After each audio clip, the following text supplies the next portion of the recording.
வணக்கம். இப்ப நம்ம பார்க்க போற ஸ்டோரி ஒரு சாதாரண ஆன்லைன் மெசேஜ் எப்படி ஒரு கொடூரமான கொலையாக மாறியது. எந்த பர்சனல் ரிவெஞ்ச் இல்லாம, எந்த ஹேட்ரட் இல்லாம, பியூர்லி கியூரியாசிட்டிக்காக ஒரு மனிதன் கொலை செய்ய முடியுமா என்பதற்கான உண்மையான கேஸ். உண்மையிலே ரொம்ப அதிர்ச்சியான ஒரு பின்னணியை தான் நாம இன்னைக்கு டீகோட் பண்ண போறோம். ஓகே, நேரா விஷயத்துக்கு வருவோம். ஒரு கொலை நடந்தா அது எப்படி இருக்கும்? ஒரு நிமிஷம் யோசிச்சு பாருங்க. இது ஏதோ ஒரு த்ரில்லர் படத்தோட டயலாக் கிடையாது. இதுதான் அந்த மொத்த கொடூர சம்பவத்தையும் தூண்டிய அந்த ஒற்றை சிந்தனை. ஒரு மனுஷனோட மனசுக்குள்ள எழும் இந்த ஒரு சின்ன ஆனா ஆபத்தான கேள்வி எப்படி ஒரு நிஜ வாழ்க்கை பேரழிவா மாறுதுன்னு பாப்போம். 2023 சவுத் கொரியாவில் இருக்கிற புசான் நகரம். வெளியில பார்த்தா இது ஒரு ரொம்ப சாதாரண பாதுகாப்பான நகரம். பிஸியான ரோடுகள், நார்மல் மக்கள், அவங்களோட தினசரி வாழ்க்கை. இப்படிப்பட்ட அந்த நகரத்துல தான் வாழ்ந்து வந்தா 23 வயசான யுங் யூ ஜாங். அவளை நேர்ல பார்த்தா யாருமே சஸ்பெக்ட் பண்ண மாட்டாங்க. அந்த அளவுக்கு ஒரு சாதாரண வாழ்க்கை, எந்த கிரிமினல் பேக்ரவுண்டும் கிடையாது. ஆனா அவளோட மனசுக்குள்ள வேறு ஒரு இரண்ட உலகமே இயங்கிக்கிட்டு இருந்துச்சு. Crime documentaries, murder shows, investigation stories, இதெல்லாம் அவளுக்கு ஒரு பெரிய அப்சஷனாவே மாறிடுச்சு. இங்கதான் விஷயமே கைமீறி போகுது. இது வெறும் என்டர்டெயின்மெண்ட்டுக்காக பார்க்கறத தாண்டி அதை நாமளே எக்ஸ்பீரியன்ஸ் பண்ணணுங்கிற அளவுக்கு அவ மனசு முழுசா மாறிடுச்சு. அந்த ஆபத்தான கியூரியாசிட்டி தான் ஒரு ஷாக்கிங் பிளானை உருவாக்க அவளை தூண்டியிருக்கு. ஒரு கொடூரமான கற்பனை நிஜமாக துடிச்ச அந்த தருணம் இது. சரி, தாம் மனசுக்குள்ள இருந்த அந்த கொடூரமான கற்பனைய நிஜ உலகத்துக்கு கொண்டு வர நவீன தொழில்நுட்பத்தை அவ எப்படி ஒரு கருவியா பயன்படுத்தினாங்கிறத இப்ப பாப்போம். அவ எடுத்த ஒவ்வொரு அடியும் எவ்வளோ நுணுக்கமா பிளான் பண்ணப்பட்டது தெரியுமா? அவ ரேண்டமா ஒருத்திய டார்கெட் பண்ண முடிவு செய்தா. எந்த பர்சனல் எனிமியும் இல்ல, பழக்கம் இல்ல, ஜஸ்ட் ஒரு அன்னோன் விக்டிம். அதுக்காக அவ யூஸ் பண்ணது ஒரு ஆன்லைன் டியூட்டரிங் ஆப்.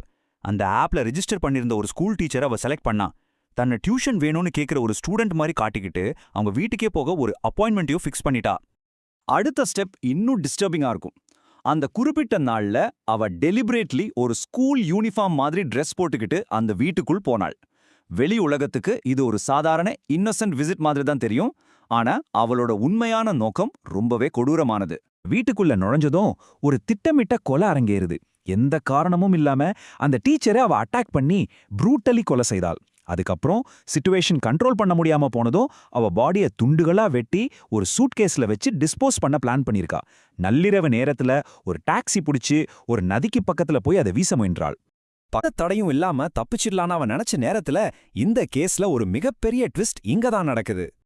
அந்த டாக்ஸி டிரைவருக்கு அவரோட பிஹேவியர் ரொம்ப சஸ்பிஷியஸா தோணிருக்கு.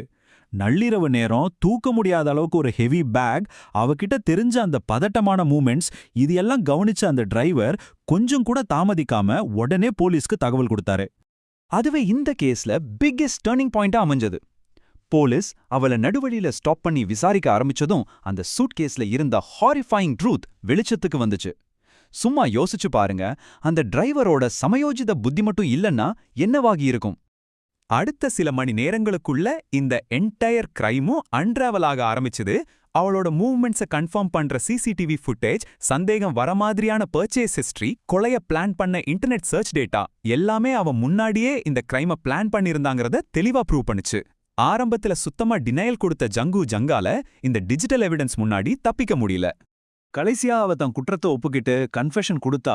ஆனா அப்போ அவ சொன்ன ஒரு சென்டென்ஸ் இந்த கேஸை இன்னும் பயங்கரமா மாத்துச்சு.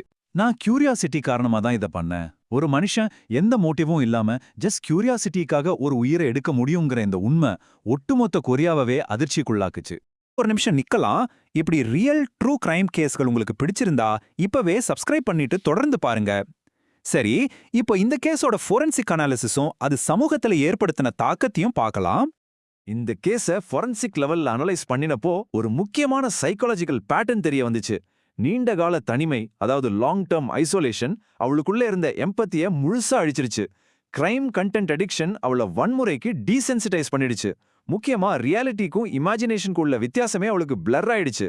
இது ஒரு சாதாரண மர்டர் இல்ல, ஒரு டிஸ்டர்ப்டு மைண்ட் எப்படிப்பட்ட மோசமான முடிவு எடுக்கும் என்பதற்கான நேரடி எக்ஸாம்பிள். இது மாதிரியான கிரைம் கண்டென்ட்டுக்கு அடிக்ட் ஆகிறோட வார்னிங் சைன்ஸை நம்ம கண்டிப்பா புரிஞ்சுக்கணும்.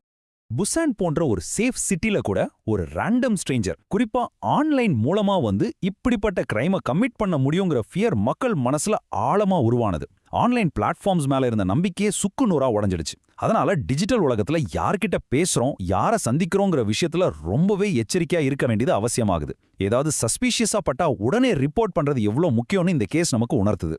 இது நமக்கான ஒரு ஸ்ட்ராங்கான வார்னிங் கூட. கொஞ்சம் யோசிச்சு பாருங்க, நாம தினசரி என்னென்ன கண்டென்ட்டை கன்சியூம் பண்றோம், அது நம்ம மனசை எந்த அளவுக்கு சத்தமே இல்லாம பாதிக்குது. ஒரு ஸ்கிரீனுக்கு பின்னால நாம பார்க்குற விஷயங்கள் நம்ம நிஜ உலக சிந்தனைகளை எப்படி மாத்துதுங்கிறத நம்ம கண்டிப்பா சிந்திக்கணும், ரைட்? ஒரு ஆன்லைன் மெசேஜ், ஒரு இன்னோசன்ட் சந்திப்பு, அதன் பின்னால் மறைந்திருந்த ஒரு இருண்ட உண்மை, எந்த காரணமும் இல்லாம ஒரு உயிரை பறித்த ஜங்கின் இந்த கேஸ் டிஜிட்டல் யுகத்தோட ஒரு மறுபக்கத்தை நமக்கு காட்டுது. இன்னும் இது போன்ற ரியல், டார்க், அதிர்ச்சியான ட்ரூ கிரைம் கேஸ்கள் பார்க்க என்னோட சேனலை சப்ஸ்கிரைப் பண்ணுங்க. உங்களை அடுத்த கேஸ்ல சந்திக்கிறேன்.